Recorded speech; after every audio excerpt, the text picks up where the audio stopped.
Good morning, everybody, and happy Friday. Thanks for hopping in to the monthly live stream. Steph, how you doing this morning? I'm doing pretty good. Glad it's a weekend? I'm very glad it's the weekend. Almost a weekend anyway, It's basically the weekend. as far as we're concerned. Yeah. I've been feeling a little under the weather for the last day or so, excuse me if I'm kind of coughing off in the background. I'm doing my best. I'm hanging in there, so I think I'm ready for some rest this weekend. Probably Yes. not going to actually Probably get not any. going to actually rest. No, not likely. So, anyway, we've got most of the full team here on the live chat. So, say hello to all of them. We've got Grace and Nicholas and Ira and Morgan and new to the Explorers Life team. I think they were on last month, but it was kind of impromptu because I kind of forgot to tell them. But we've got Anna and CJ. Anna and CJ are our new customer support technicians.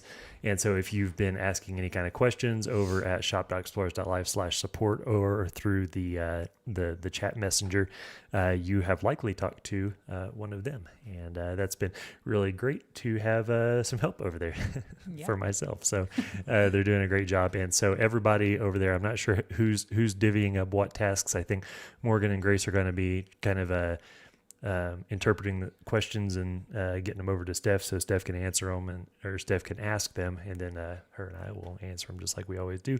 And Anna and CJ will be doing providing links and stuff like that. And Nicholas will be doing some of the tech answers and stuff like that alongside of Anna, Ira, and CJ. Okay, so that's the rough thing. But ultimately, if you have questions, just put them in the chat, and we're going to make sure that they get answered, whether I answer them or they answer them or a combination of both. So anything before we get started? No, I don't have anything new. Well, I have something new. So I want to go ahead and tease a new offering that we have available to everybody. So if you head over to, let's see here. If you head over to shop.explorers.life, you're going to notice that we are now offering Support Pro memberships. Now, we have really not announced this on social media just yet because we're testing some stuff in the background just to make sure it's going good, but it is going good enough for me to let everybody know here. What our Explorers Pro Support memberships is basically like we understand that there's a lot of people who they may have found Explorers Life after they've purchased products, and the purchase that people they have or in the companies they've purchased their products from may not be able to support the products quite to the degree that they should be able to. And the Pro Support membership basically gives you access to our tech support team just the same as if you were a customer. So if you go and purchase your Victron components through Amazon, and you're like, dang, I wish I wouldn't have done that. And you come over here and then you can buy into our support membership program. And then you have access to our tech support team and we can help. We also think that this is going to be pretty useful for our international viewers. We do ship internationally every day, but we also understand that there's pretty significant cost with importing goods internationally. And so this is an option we have.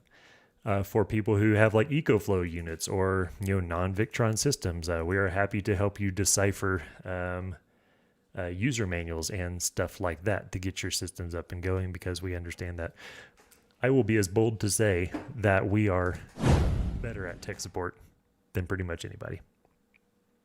So I would agree with that. Yeah.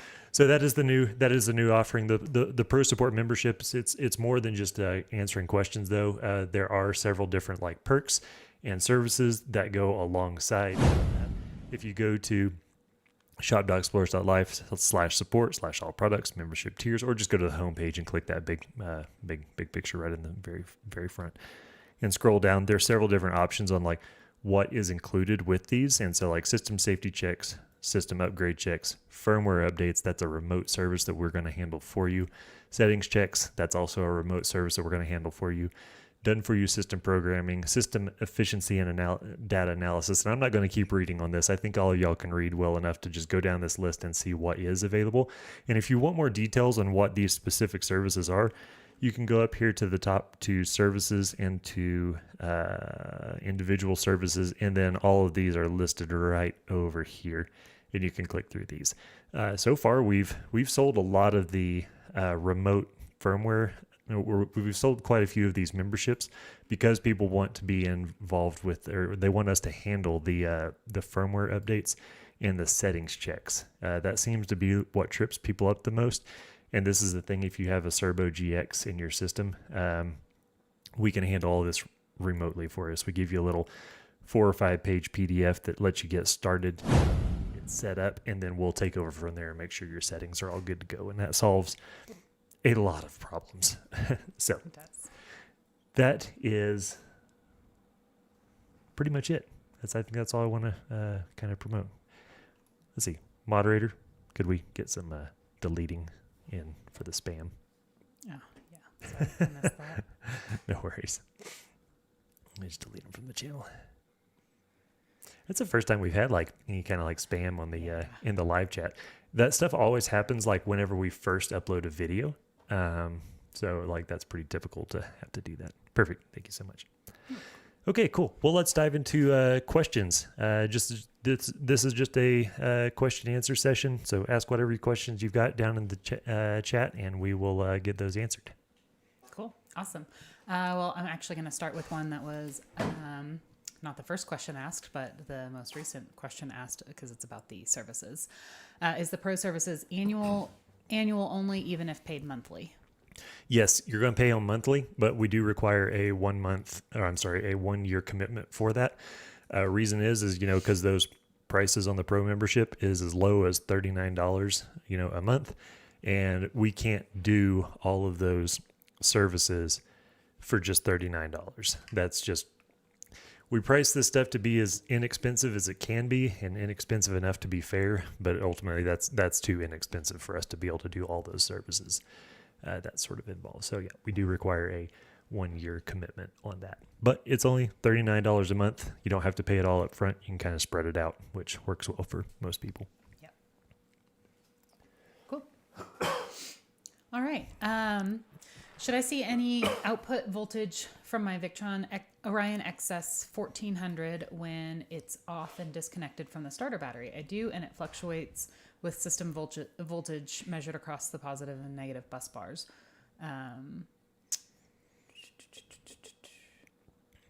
Okay, yeah, that's the first part of that question. Okay, I understand that question. So yes, you will see output voltage from your Orion XS or Orion TR, just whichever one that was.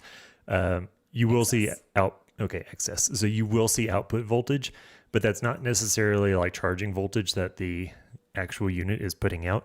You just have to remember that the output terminals of that Orion is connected to the rest of your system. So you're going to see the battery bank voltage on those Orion output terminals just because it's all connected. So, yep. Okay. On a similar note / same person asked, what would be your go-to cause for 12-volt devices still receiving power with all the breakers and main system off, but only when the engine is on? Yeah, so that's going to be because your DC to DC charger is trying to supply power to the rest of your system, even when the rest of your system is off. So the only time your system should be off is whenever your vehicle's in like storage. If you're just daily driving your camper van or whatever the case is, go ahead and turn that system on and let it just function as normal. You could go through and turn everything off, but I don't know if that's really worth it. So just go ahead and leave it on whenever you're, actively using your vehicle, and then turn it off if you're parking it for 2 or 3 months. Cool. Thor asked, what gauge wire is considered correct for trigger wires, more specifically for the Red Arc Rogue, which gauge of switch E-loom blue/gray wires? Let's see. Oh, sorry, there was more to that. Most runs are about 8 feet round trip, with a few at 40 feet. Yeah, so I actually saw this question come in right before we went on the live stream, so I went and got ours. So if you didn't see last week's video, that's what this big mess of wires is. The Red Arc Rogue TVMS. It's a super cool, like branch circuit. Basically it's a computer for all of your branch circuits, all your lights. It allows for 2-way dimming, 3-way dimming, 5-way dimming. It doesn't really matter. Go check. I'm not going to talk. This isn't a pitch for this, although we do have this in our store, and it's the first Red Arc thing that we have in our store. So if you want to keep seeing Red Arc stuff, be sure to buy Red Arc stuff from us. That way we can afford to make videos. So for the question at hand about the actual wire sizes, so these wires here are what you would connect your push button switches to. Try to get it in the camera. Push button switch. Ooh, that was a good sound. So little push button switches on there. These, I don't know what size gauge they are. I don't know that it says on there. Just going by experience, I think they're probably 18 gauge. So if you're doing butt splice connectors, just try to match the gauge if it's 18 gauge. If you're doing the, like, these little lever nuts that go in between, these little butt splice lever nut kind of situations, it sort of doesn't matter what you use as trigger wires. Trigger wire size doesn't really matter a whole lot electrically, because there's hardly any voltage flowing. Since there's just a couple milliamps of voltage flowing, milliamps of current flowing, voltage drop is not really a thing. So 16 or 18 gauge, that's going to be fine. I think ABYC recommends no smaller than 16, no smaller than 18. It's one of those two, not necessarily because of electrical reasons, just because it's more, a bigger wire is more durable. If you try to run like a 32 gauge super small wire, it would actually probably work electrically, but that wire is going to be so small it's just going to break, like, in a camper van that's rumbling down the road. So 16 or 18 gauge on that should be fine. Cool. What is your suggested order of firing up the first time for a total electrical system upgrade with batteries, BMS, solar, Red Arc Rogue? Is there a procedure and order or any insight on a must-do way? Really, the only thing is turn your batteries on first. Given that they have some kind of internal BMS, that's the most simple way. Just turn your batteries on first, and then everything else can turn on after that. It doesn't really matter, after you turn the batteries on. So batteries are the first thing on, and the last thing off, and then everything else just can be turned on after that. Cool. Tom asks, can I leave the VE bus Bluetooth adapter plugged into the Multiplus if I'm configuring it using a Windows PC? Just disconnect the servo. I'm not sure technically which one. If you have to disconnect anything, I don't think you have to. But what I like to do is I like to disconnect either the servo or the VE bus adapter, and I just like to use that wire that's already plugged into the Multiplus and connect my MK3 USB to that, because then you don't have to take the cover off the bottom of the Multiplus. I'm just being lazy at that point. So Oh, okay. I was like, what? Why? it's not an electrical reason. It's a me not wanting to operate a screwdriver reason whenever I don't have to. So, if you start running into issues, just go ahead and disconnect all VE bus like components from that. But ultimately, like, it sort of kind of doesn't matter. Cool. Dave asked, I plan on using my an MPPT charge controller to keep my smaller 12-volt subsystem charged from my 48-volt primary system. Is this crazy? Yeah, that's crazy. Don't do that. Do a DC to DC charger in that case, or a DC to DC converter. A solar charge controller is meant to bring power from solar panels, into a battery bank. So, the products exist. So let's just use what's like actually designed for that purpose. And if you have a 48-volt system and are powering a 12-volt, does it say if it's a 12-volt battery? 12-volt subsystem is what he said. It just says 12-volt subsystem. If there's I assume this would be... If there's a 12-volt battery in that 12-volt subsystem, quote unquote, just do a DC to DC charger from your 48-volt system to your 12-volt system. and then use your MPPT for the 48 volt system between the 48 volt system and the solar panels. Yep, that'd be the best way to do that. Sorry, would that be that would be an Orion 48 to 12 volt converter? Yeah. He could use a charger. In that case. Oh yeah, because he's trying to. You're effectively charging that 12 volt battery. Yeah. Mm-hmm. Yep. Okay. Those 48 to 12 8 amp. No, it's a 30 amp because it's 30 amp output. Yeah, because it's the other way. It's 12 to 48 8 amp. Those two that we found on the shelves that should probably go in stock. I think that's what he would use. I think those are 48 to 12. That would work. But I also just had somebody this morning ask me to look up the 12 to 48. I saw that in both directions. We should probably be carrying both of those. Yeah. I guess. Guess so. Reach out at shop.explorers.life/support and we can get you whatever we can figure out the right product. We can figure out the right product for you. So a little backstory on this as I'm sort of waiting on more questions to come through. I'll take up a little bit of extra time whenever. So there are I think 3,000 to 5,000 different variations of Orion, Victron Orion. Are you really going to call me out? Chargers. That was my mistake. That wasn't your mistake. You just ordered what I sent across. So whenever we first started our store, I ordered, I don't know, it was like 3-4 boxes of Orion 12-12-30 converters. And that when I was trying to order chargers, and they look the same. The only difference is one says charger, one says converter. They look the same. The SKUs are almost the same, all that kind of stuff. And so for the last like 2 to 3 years, we've got like multiple boxes, like I don't know, over $1,000 worth of converters. Yeah, there's 30 of them there. Oh, oof. So a lot of like converters that are just like sitting in the shop because I can't think of a really great use for them. And I've tried because I want to sell them. I want to get them out of there.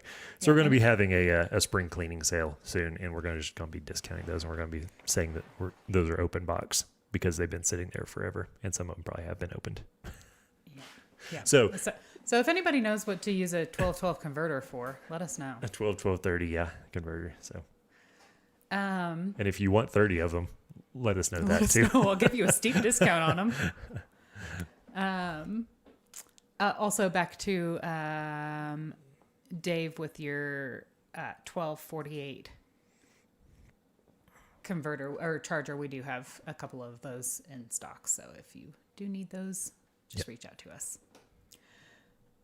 Okay, next question. How do I check 3 battery bank batteries? Wait.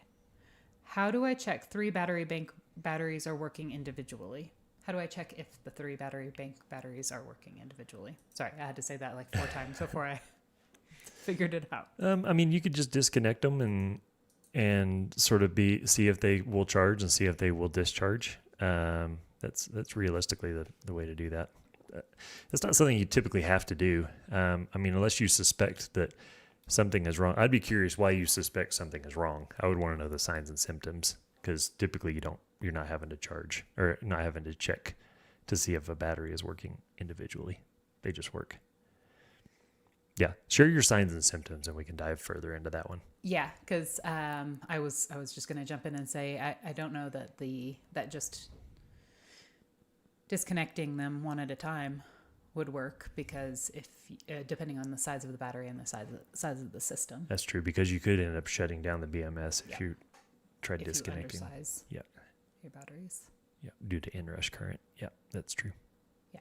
So let us know actually what's going on, and we'll see if we can troubleshoot that instead. Okay, Casey said I'm having problems with remembering my Victron password. I've entered it multiple times. I'm assuming this is their PIN codes for the Victron components. Are you meaning that you're entering the default password multiple times, or you've reset it and can't remember it? I think those would be 2 different things, but I believe Nate can troubleshoot that regardless. Yeah, it's pretty. You'll just want to reset all your PIN codes to whatever you can remember it to. So I'll show sort of how that looks. So if you open up your Victron Connect app, you'll see all of your devices. But I'm going to go to demo library, so I can just pull a fake thing here. So BMV712.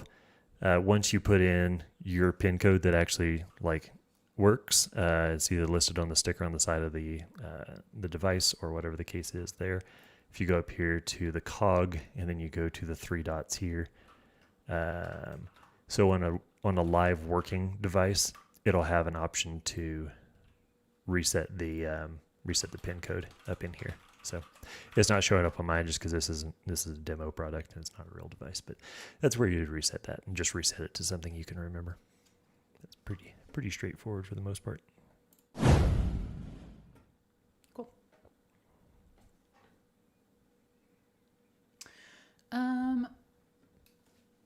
Okay, so back to the battery bank question. They said they just want to learn, not necessarily a problem with it. I wouldn't worry about it. Okay. Yeah, that's not something that you really have to worry about. Cool. Yep. We're actually at the end of questions. At the end of questions, y'all gonna have to answer more nobody- questions. We're only 21 minutes in. Was I just really efficient this morning? No, we just have no questions this morning. Everybody's sleeping. Everybody's like, it's summertime. It's nice out. I hope it's nice everywhere, but yeah, it's beautiful out here. We were just outside, and it's gorgeous. I would like to be back outside. Yes. Yeah. Yeah. So go ahead and ask whatever questions you got. I don't want to cut this short necessarily, but we can if we don't have more questions coming through. So happy to answer you. This is y'all's time. We've got the whole team here until for another 38 minutes. So whatever questions y'all have, anything y'all want to know about electrical systems, what's going on with Explorer's Life, things that are new or coming up. What could we push? Oh, hey, I have it here. Let's do this.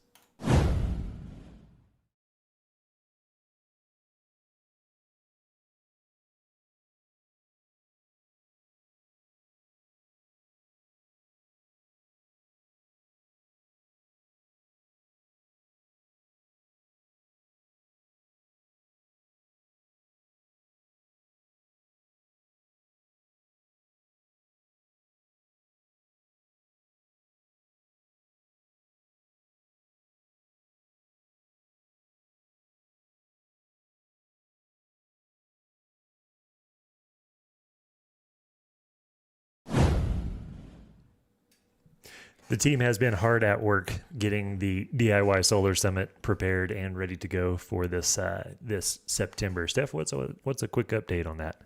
Oh, Anna said that there was no sound. Womp womp. Womp womp. Okay, well, I'll give you the sound on that.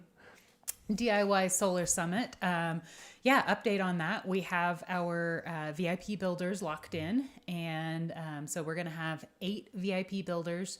I believe we have 2 fifth wheels, 2 one motorhome, a schoolie, a couple of camper vans, some travel trailers, and a teardrop camper.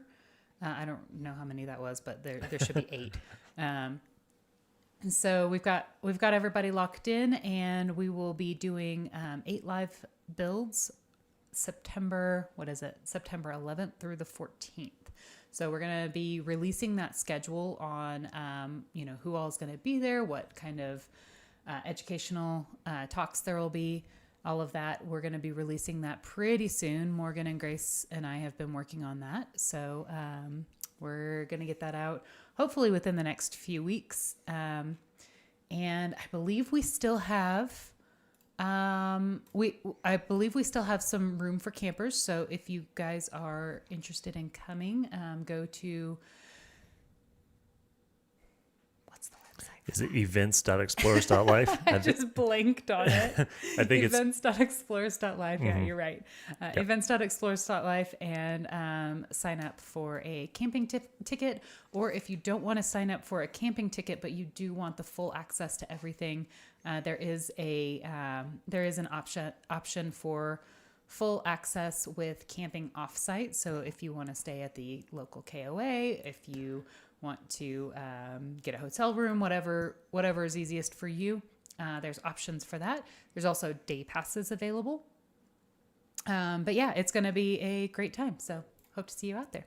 Yeah, it should be a really good time. It's going to be, up here, and we're kind of far northwestern Colorado. I mean, Steamboat Springs is not a small place necessarily, but it's definitely not a huge bustling metropolis. And it's just, surrounded by national forest land and BLM land and all that kind of stuff. And, we're only like 45 minutes from Wyoming if you take a gravel road.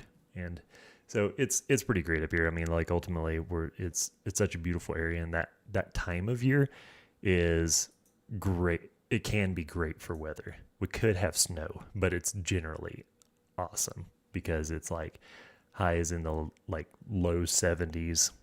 Like the lows are going to be nice and cool, so you don't have to have air conditioners and all that kind of stuff. So it's an absolute.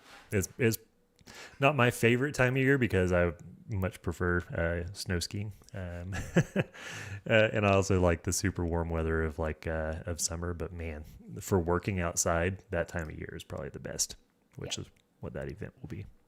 Yeah, absolutely. Okay, I saw some more questions come across. Thank y'all for at least making up some questions. Making up questions you didn't actually need the answers to, just to keep us all entertained. Yeah, exactly. Some questions about the Solar Summit. Is the Solar Summit just solar? So we are going to be installing complete and full electrical systems in camper vans, motorhomes, RVs, all that good stuff. So there's going to be solar, battery banks, inverter chargers, DC to DC chargers, alternator charging. So it's going to be full setups. So Solar Summit just sounded good because it's alliteration, more or less. Yeah. And what/when is your next in-person show, Overland Expo type show? We're actually not doing a whole lot this year. We're doing 2 Adventure Van Expos. So our next one will be in Hood River at the end of this month. I believe it's June 20th, around there, 21st maybe. It's the Saturday and Sunday that's around that. And then we'll be at the Adventure Van Expo in Evergreen.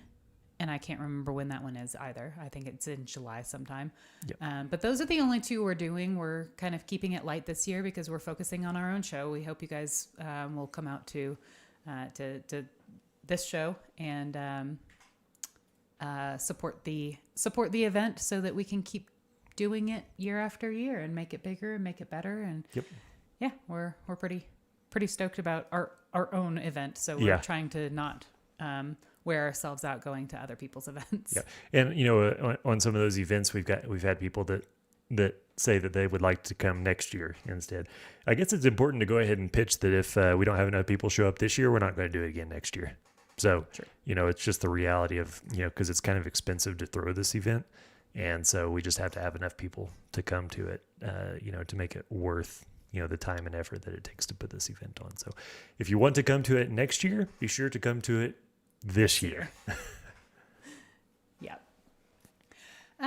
Okay, let's hop back into questions. I'm running a WYCO, I think that's supposed to say WFCO, style DC distribution panel through the links. What megafuse size is safe there? Not finding any info on suggestion, as the distribution panel states that it's a 30 amp, but I believe that is AC related. I would agree with that. And if it's the one I'm thinking of, you'll use our 12 volt DC distribution panel wiring kit. Maybe Anna could link that, the 12 volt DC fuse panel wiring kit. It includes 6 gauge wire and a 100 amp mega fuse. So we've got a wiring kit available for that. Given that it accepts 6 gauge wire, if it's the distribution panel I'm thinking of. If you don't think that's what it is, shoot us a message through our chat support over at shop.explorers.life or shop.explorers.life/support. I just added our support email to that one. And you can send us a picture or a product page of whatever panel that you've got, and then we can make sure that our wiring kit will fit, or do our best to make sure that wiring kit will fit. Cool. Follow up to the PIN code question. I keep adding the PIN code in, but Victron does not seem to remember it no matter how many times I've entered it. Is that a common issue? That's not really a common issue, no. If it's happening across multiple devices, I would try to do it with a different device. I could see that being an issue. Like, that's not a common problem for like all of your devices to be experiencing problems. Make sure that your phone is updated, the firmware of your phone is updated. Make sure the firmware of the Victron Connect app is updated.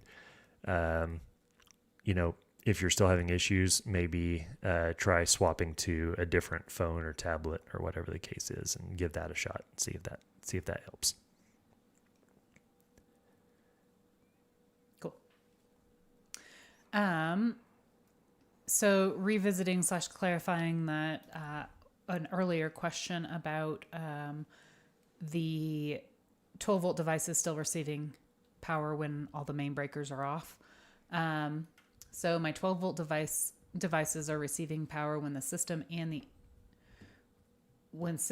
engine are on. DC to DC charger on-off switch is off, so no alternator power should be reaching the house system, but it is. System is off, engine is on, but the switch between the DC to DC charger is off. We may have to get some pictures of that one. Yeah. Shoot us a message over at shop.explorers.live/support, and we can take a look into that and help you troubleshoot that one. Cool. Yep.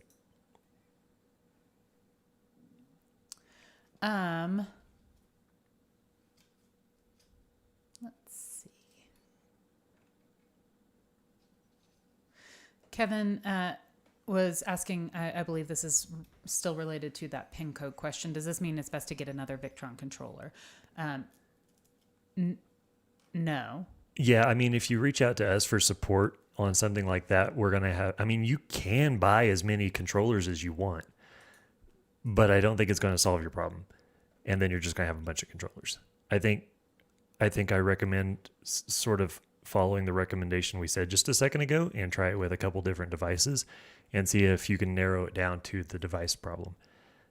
Because ultimately, like, that's what I would be asking. If you reached out through support, I would be asking you to try a different device before I could offer any kind of like warranty or exchange or whatever the case is. So we actually had somebody it was a different problem, but it was a connectivity issue. And ultimately, I just had them try a secondary device, and it ended up working. And so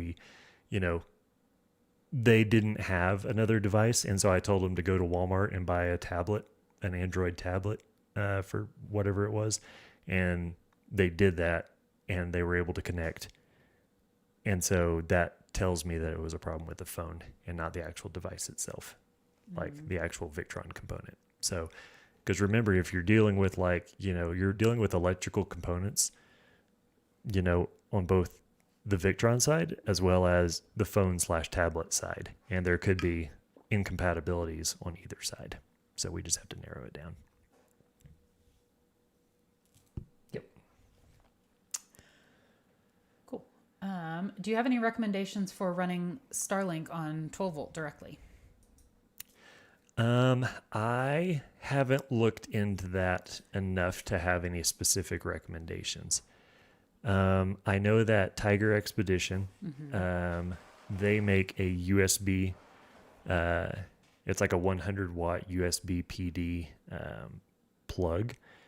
We have a demo unit of that we want to test for Starlink, but we don't have it on the store just yet, just because we haven't been able to test that part yet. But yeah, long story short, I haven't looked into that far enough to determine that. But if you do some Google searches and you come up with a solution for that, all of our systems, up to the 12-volt like fuse panel, it's going to be fine to power, Starlink if there's that solution in place. So reach out, shop.explorers.live/support, and we can make sure that, sort of your plan is solid or whatever the case is in that regard. Jeremy asked, 2 batteries. I have 2 links distributors. I was recommended by your support to run the batteries in diagonal parallel instead of connecting them both directly to the links. Can you discuss the pros and cons? The batteries are 2 460 amp hour Epoch Essentials. The system has a 12 volt multi plus 3K. Yeah. So, connecting the batteries in, let's pull up a diagram here. So the discussion there is like, how do you wire your battery bank? And we actually have a video coming out soon-ish, within the next probably month and a half about this. But, this is what you're asking about. It's like, wiring all of the batteries, to a bus bar up here versus, let's find something that's 12 volt. Let's do Explore 50 amp 12 volt. That'll be 12 volt. Instead of doing, diagonal parallel wiring like this. So, if you've been watching our channel for any period of time, this is how we do 99% of our battery bank wiring, just because it's less wire. It takes up less space because you don't have to have a links power in, the link shunt, and then the links distributor.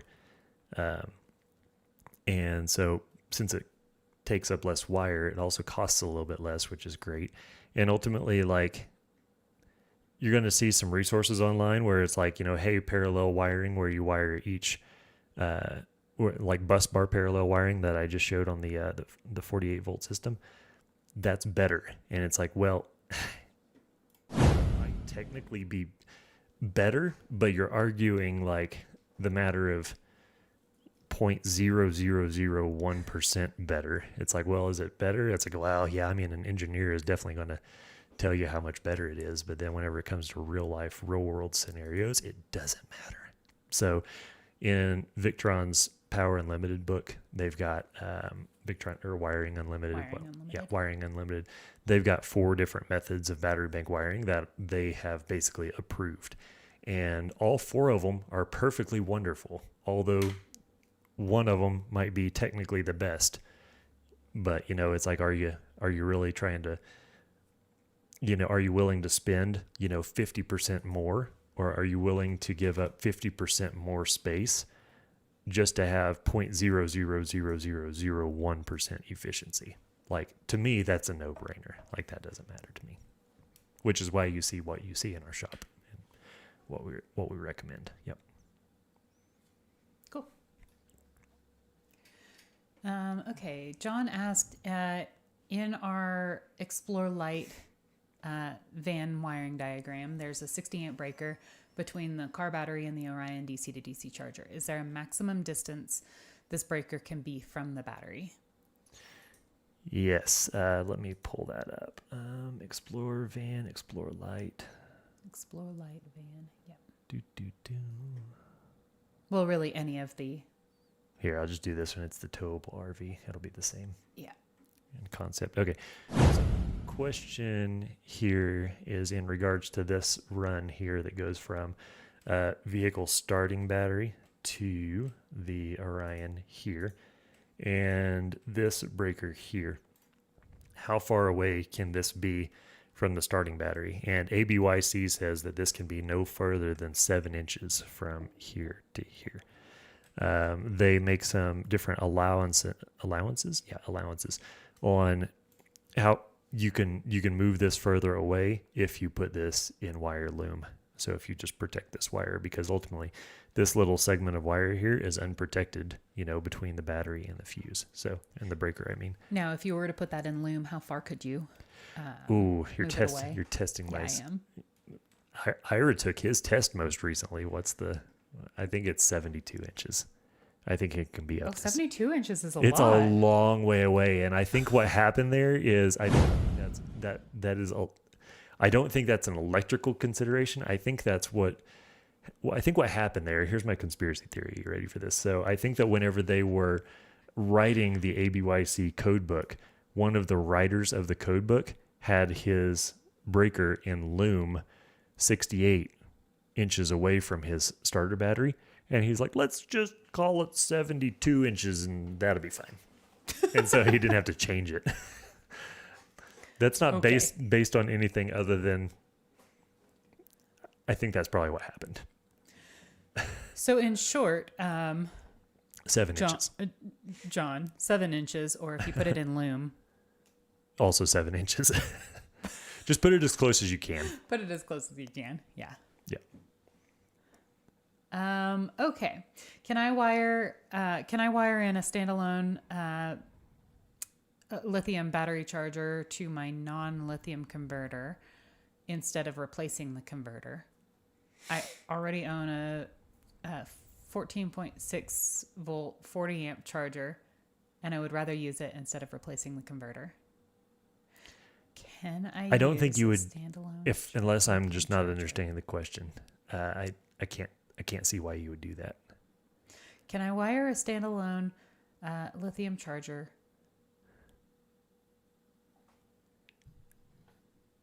to my non-lithium converter instead of replacing the converter?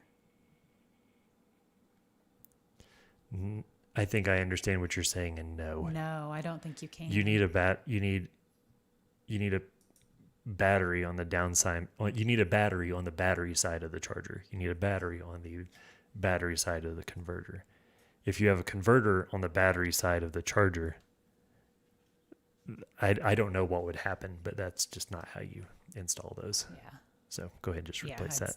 I'd say just Do it right. Do it right the first time, so you don't have to do it once, twice. do it right. Frankie asked, "Hey Nate and Steph, here's my question. How are you two doing?" How are you doing, Nate? Outstanding. Great. I think I mentioned it the first. I'm on the verge of fighting off a cold, so Yeah. I refuse because I feel like I had a cold like 3 weeks ago. I don't know. It's it's allergy season here. Maybe that's the what it pollen is. has been horrendous here, and what's even worse is they haven't even started haying the fields. So It's gonna get worse. I can barely breathe right now, and I know it's just going to get worse over the next couple months. But it's life. Yeah. Is the Solar Summit dog friendly? So yes and no. We are allowing well-behaved dogs in the camping section. We're not allowing dogs at the around the build event or around the main stage in the main areas. There's just going to be too much electrical stuff going on. Too many possibilities for dogs to get hurt or dogs to accidentally hurt something. So we're not allowing that. That was me being an asshole about that whole thing. We've had at some of our events, we've had too many of our solar panels and stuff like that get peed on. So I was trying to avoid saying that, but that is absolutely the truth. We've had way too many things get peed on. yeah, by dogs. we've had too much equipment get damaged and destroyed because the first time that I send out a solar panel that has been peed on, somebody's going to complain about that. Yeah, I would complain about that. Let me know if you wouldn't complain about that. Okay, so no, dogs are not allowed in the actual festivities area, but they are allowed to stay in the camping area. Yeah, I will also say this is going to be in an asphalt parking lot. There's not really true. much grass or anything around there. So, whereas we are allowing dogs in the camping area, just be cognizant of that it's not really like a great area for dogs to be. Yep. Okay, Rod asked, I ordered the Shore Power wiring kit and the 15 amp adapter. The 15 amp adapter doesn't fit anywhere. How do I connect my AC home outlet? I sent in pictures yesterday. Follow up. Where do I connect the 15 to 30 amp adapter or power adapter? The plug doesn't fit the Shore Power cable or the van connector. So for that, you would be wanting to. So you've got your Shore Power inlet. You connect your Shore Power cord to your Shore Power inlet as normal.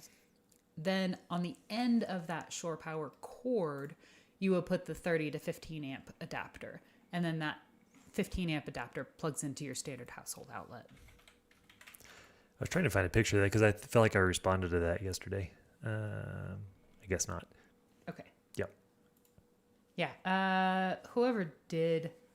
Oh, yep. Nope. I did. I didn't see any pictures come through with that. I'm looking at it right now. I'm not going to screen share with it because it's got your email address on it. So I don't want to share your email address on the screen. I'm sure Rod appreciates that. Yeah, I'm sure. Just reach back out. I didn't see any pictures come across with that, but ultimately, yeah, Steph just explained that the adapter goes on the end of the shore power cord, not the actual like inlet or whatever. Yep. Cool. Okay. Thor asked, I have limited space in my location. Batteries, BMS, and inverter are in one compartment. What is safe or normal temperatures in that compartment? I have added push and pull fans, but curious what temps you would expect. I don't really know the actual temperature values. All I know is like whenever, something stops working and starts flashing lights at you, that's whenever I know it's too hot. Yeah, I don't know what. So technical. Such a technical answer. If it shows up on the app says, "Hey, temperature warning, your component's too hot," then It's too hot. then I know it's too hot. So I don't have an actual like value specifically, but I think that charge controllers they start limiting their power output, as they start to get warmer. So the closer to like a standard room temperature that you can keep it, the better. So yeah, just in and general. batteries, BMS, and inverter are all in one compartment. So I know the inverter will give you a warning. Yep, it'll give you a warning and it'll shut down if it gets too hot. Batteries and BMSs, they won't shut down till there's something like 140 degrees, which that's pretty toasty. Yeah. But your multiples will start gating down before it gets to that. Yeah, I would assume if you've added fans in there, it's probably fine. Totally agree. Yeah. Okay, Craig asked, new to RVs and lithium. I have a 2010 leisure travel van, switching from lead acid to lithium. Purchased a Victron DC to DC 50 amp charger. What is the best practice for installation? DC to DC 50 amp. Yep, Orion XS 50 amp DC to DC charger. Yeah, so if you head over to shop.exploris.life and cruise to shop individual wiring kits, component wiring kits, we have component wiring kits available for all of the different components that you could ever possibly want. And then search by alternator charging here. And then we're not going to do our retrofit kits because this is a from scratch installation. So 12-12-30, we're looking for the XS. It is this one here. And then this is the wiring kit that you're going to need. And it includes all of the wiring, the lugs, the fuses, the heat shrink, the overcurrent protection, et cetera, to connect to your starting battery and then back to your Lynx distributor. And then if this is a towable vehicle, you can add on the Anderson connectors to make that connection at the hitch. And that's pretty much that. So let's see if I can share this to the chat. I can't share that on my end. I'm going to send that to whatever chat that was and see if one of the team can share that in the chat.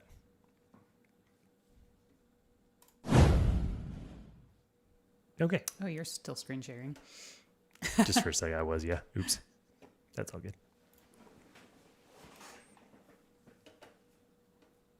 Cool. Andrew asked, how come when I'm sailing offshore with no internet, my servo will connect to Wi-Fi, but then when I come into a city area, it will only connect by the VRM network? So if your servo is connecting via Wi-Fi, so it can't connect to the VRM portal without having Wi-Fi. So I don't think I fully understand the question there. I'm wondering if that means Bluetooth, because if you've got no internet, there's no Wi-Fi to connect to. There's no internet to connect to. Yeah. Because your Servo GX connects to Wi-Fi, and then the Wi-Fi enables your Servo GX to connect to the VRM portal, and then that's how you're able to see that. Yep. if you need us to help you troubleshoot that, just reach out at shop.explorers.live/support and we can get you squared away. Cool. Okay, I had my system upgraded with a Serbo GX and touch monitor last year. I have the old digital multi-control and the BMV 712. Do I need the BMV still? Will a different shunt serve the same purpose? Good question. So, the Serbo GX, let's see, let me see if I can pull up a example diagram of that as we're talking.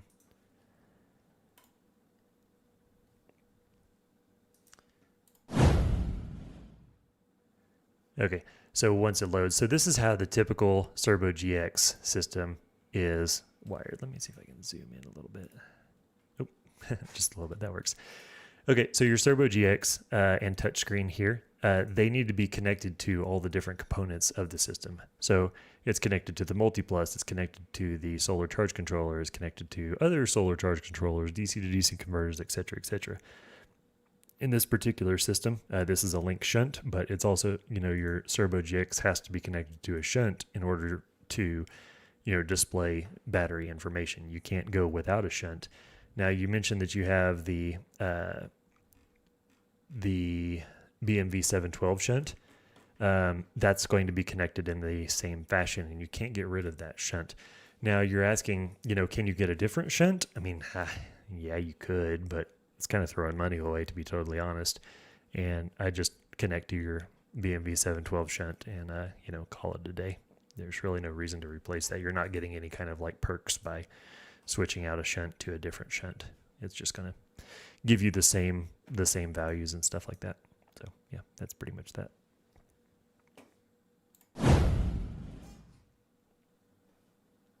Cool. Are there any issues with the DC to DC chargers stressing or damaging alternators? There can be. It's pretty rare though. Most alternators are big enough to support that. And, the rule of thumb there is to don't add a DC to DC charger that's more than 50% of your alternator's rated output. So for example, if you have a 200 amp alternator, don't add more than 100 amps of DC to DC charging. If you have a 400 amp alternator, don't add more than 200 amps of DC to DC charging. So, with the Orion XS 121250, that's 50 amps of output or input, either way. So as long as you have an alternator that's rated at 100 amps, then you're good to go. So, if you start going over that, then you start, having the risk of overheating the alternator and stuff like that. So that's kind of the rule of thumb. Cool. This is an interesting question. We run 230 volt Euro and plan to add 115 volt alongside via a Multiplus 2. Will I need to add a second servo, or will the system recognize both AC voltages on the same screen? That's a good question. You would not be able to see 2 inverters worth of information on your screen. So unless they're connected in a VE bus network, so like a dual multiplus setup where both multipluses are acting, in synchronization of each other. If you connected your proposed inverters, your 230 volt inverter, and then a 120 inverter, or 115, whatever actual voltage that ends up being, if you connect those together, you're actually going to get a bunch of errors, because it's going to say that, hey, these 2 inverters aren't compatible with each other, which they're not, but you're not really using them together, if that makes sense. Did that make sense? You're using them in the same system, but you're not asking them to cooperate. Right. So you're only going to be using sort of one at a time for different use cases, but you won't be able to see both of them on the Serbo GX at the same time. You could either do 2 Serbo GXs, or I'm not really sure what would be the best way to approach that. That's the first time I've actually thought of that, to be honest.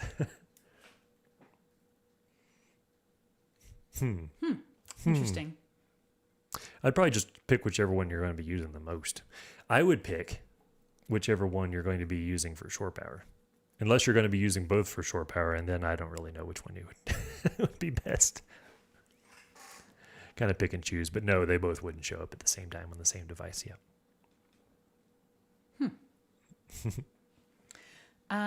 Okay, I think this will be the last question. Well, actually, I'm going to make a quick note. Rod, if you'll just reach out to us on that support chat.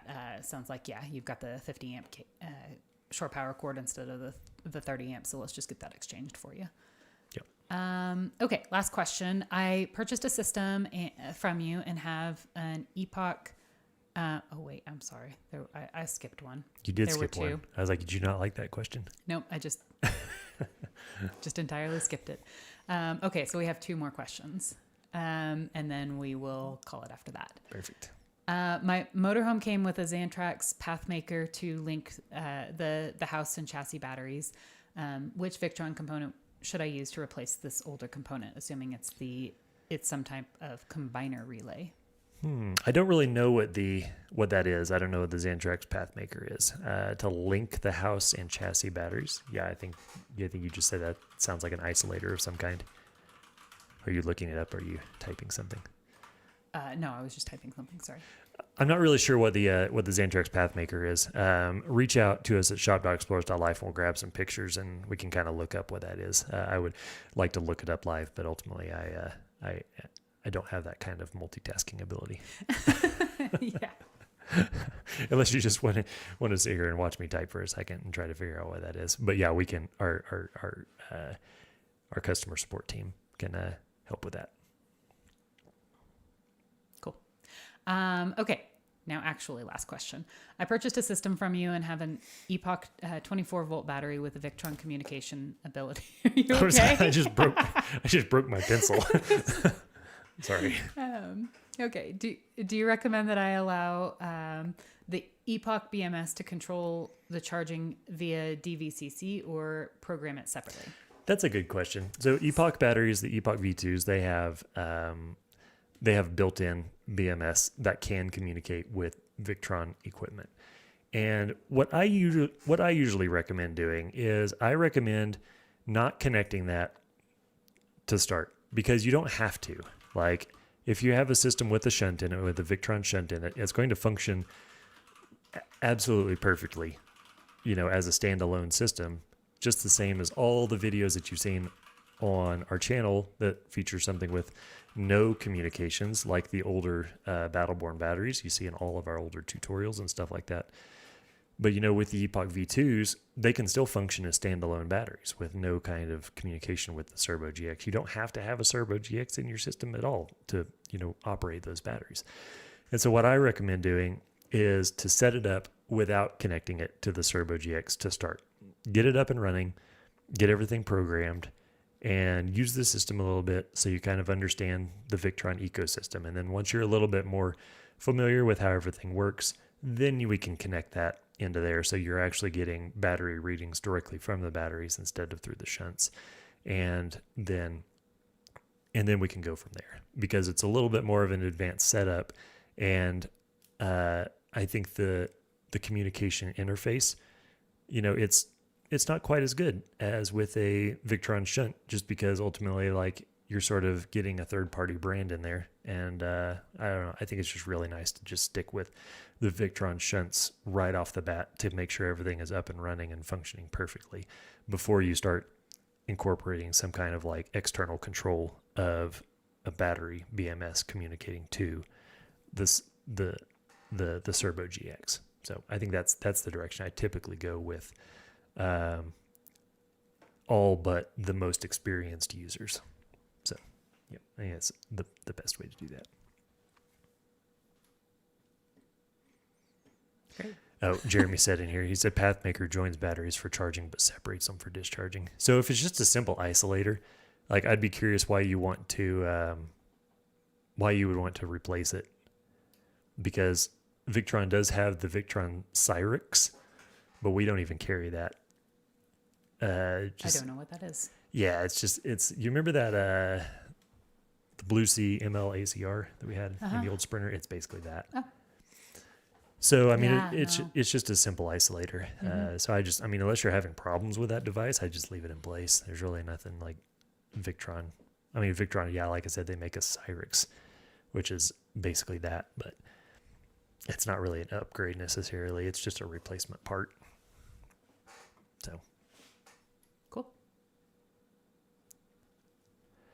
I think that's all. That is mostly. all. Yeah. So and it's 10 o'clock. I on the want to dot. bring up the fact that we okay. launched this the support membership, this pro support membership, and I thought I was going to be able to pitch it to more people today. We always get a huge amount of EcoFlow questions. We didn't get a single EcoFlow question today, and that is the first time ever. Part of the reason that my rant that I went on before we started launching our Explorers Pro Support Memberships program, where it gives you access to our support team, regardless of if you purchased from us or not, was to give those EcoFlow customers, actually good technical support so that we could dive into the user manuals and help them figure out their electrical systems whenever the company that they've purchased from refuses to help them. And this was our answer for that. And I'm really that we got no EcoFlow questions today. So maybe I've just been talking shit on EcoFlow enough that everybody's like, I don't want to get scolded. So I don't know. I'm sure we'll continue getting EcoFlow questions. I have no doubt. There's no way we're going to stop. Okay, well, everybody have a great weekend. Be careful. Don't do anything I wouldn't do. And I think that's it. Steph, you got anything else? No, that's it. Thanks to the Explorers Live team for hopping in and helping out with this. And thanks for all of you for joining us on our first Friday of the month live stream. We'll see you next time. And we're looking for the thing.